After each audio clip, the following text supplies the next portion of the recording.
सभी साथियों को जय श्री कृष्ण। फिर भगवान सूर्य की चर्चा करने के लिए, कुंडली पर सूर्य के क्या प्रभाव हैं, इसकी चर्चा करने के लिए हम उपस्थित हैं।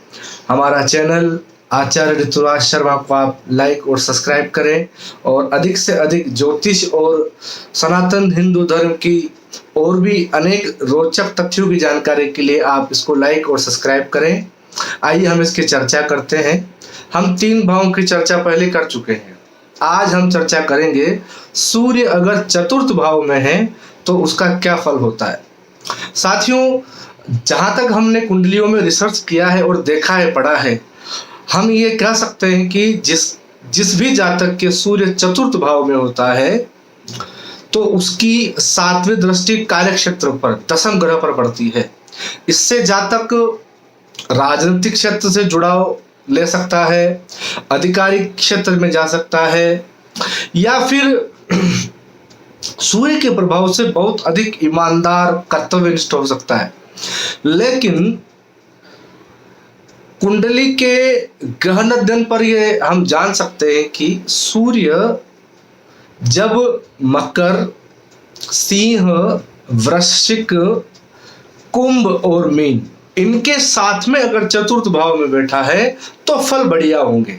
आप दोबारा सुनिए, 4 कर्क, 5 सिंह, 8 वृश्चिक, 11 कुंभ और 12 मीन। अगर ये अंक, ये राशियों के साथ में अगर चतुर्थ भाव में सूर्य बैठा है तो उसके बहुत अच्छे फल होने वाले हैं। इसके विपरीत अगर सिंह में बैठा हुआ है, वृषभ में बैठा हुआ है, मिथुन में बैठा हुआ है, कन्या में, तुला में तो वो वैसे भी नीच का होता है, और इसके अलावा मकर में अगर सूर्य बैठा हुआ है तो चतुर्थ में होते हुए भी उसके फल अच्छे नहीं होंगे। जैसे मान लीजिए अगर 7 नंबर लिख करके वहां सूर्य लिखा हुआ है, आप अपनी कुंडली को देखते रहिए, 7 नंबर लिख करके और चतुर्थ भवन में सूर्य लिखा हुआ है, इसका मतलब है जातक की अपने पिता से कभी भी नहीं बनेगी। आपस में हमेशा मनमुटाव रहेगा। पिता पूरब की बात करेंगे तो बेटा पश्चिम की बात करेगा। ऐसे ही अगर मेष है, मिथुन है, कन्या है, इनके साथ में सूर्य बैठा है तो माता से बहुत अच्छा प्रेम नहीं रहेगा। क्यों?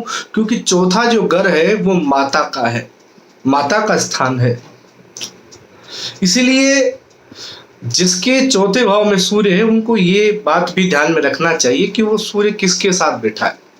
अगर हम ऑल ओवर चर्चा इस पर करें तो सूर्य आत्मा का कारक है। जिसके चौथे भाव में सूर्य होता है वह आदमी आत्मचिंतन में बड़ा प्रवीण होता है। प्रत्येक क्रिया को करते समय वह जातक आत्मचिंतन करता है। इसलिए सूर्य जिसके चौथे भाव में होता है वह आत्मा की पुकार को सुनने वाला माना जाएगा। या फिर यह भी कह सकते हैं कि सूर्य जिसके चतुर्थ भाव में होता है वो व्यक्ति, उसका जो व्यक्तित्व है वो बहुत ईमानदार, निष्ठावान, उसके साथ जो लोग जुड़ते हैं वो पीछे से उसकी प्रशंसा करते हैं। वो ये सोचते हैं कि हम इसके साथ काम कर रहे हैं, हम लोग धन्य हैं। इतना वो ईमानदार, डिटर्मिनेंट होता है।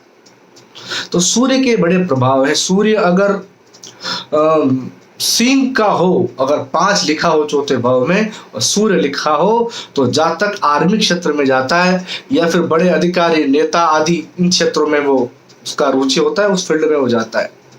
कुछ कुंडलियों में हमने यह भी देखा है कि जातक IAS, IPS इस क्षेत्र में भी जाता है, क्योंकि जो सूर्य है वो अधिपति है, ग्रहों का अधिपति है, इसलिए वो इनको इस क्षेत्र में लेके जाता है। जिनके सूर्य 10 डिग्री से 20 डिग्री है, ध्यान से इसको सुनिए क्योंकि बहुत महत्वपूर्ण है। जिसके 10 डिग्री से 20 डिग्री के बीच में सूर्य है उसी जातक को सूर्य के फल श्रेष्ठ मिलेंगे। जिसके इससे कम या इससे ज्यादा है उससे सूर्य का प्रभाव कम हो जाएगा, उसमें लाभ भी कम होगा, हानि भी कम होगी। इसलिए जिसके 20 से ऊपर सूर्य की डिग्री है या 10 से नीचे है तो फिर उनको ओम घृणी सूर्याय नमः आदि मंत्र के जाप करना चाहिए, माणिक पहनना चाहिए आदि उपाय हैं। तो अभी हमने ये छोटी सी चर्चा सूर्य चतुर्थ भाव में है इसके ऊपर की है, और आप हमारे आगे भी हम अनेक जानकारियाँ लेके आएंगे। हमारे चैनल को लाइक और सब्सक्राइब करते रहिए और ऐसे ही हमसे मिलते रहिए। जय श्री कृष्ण।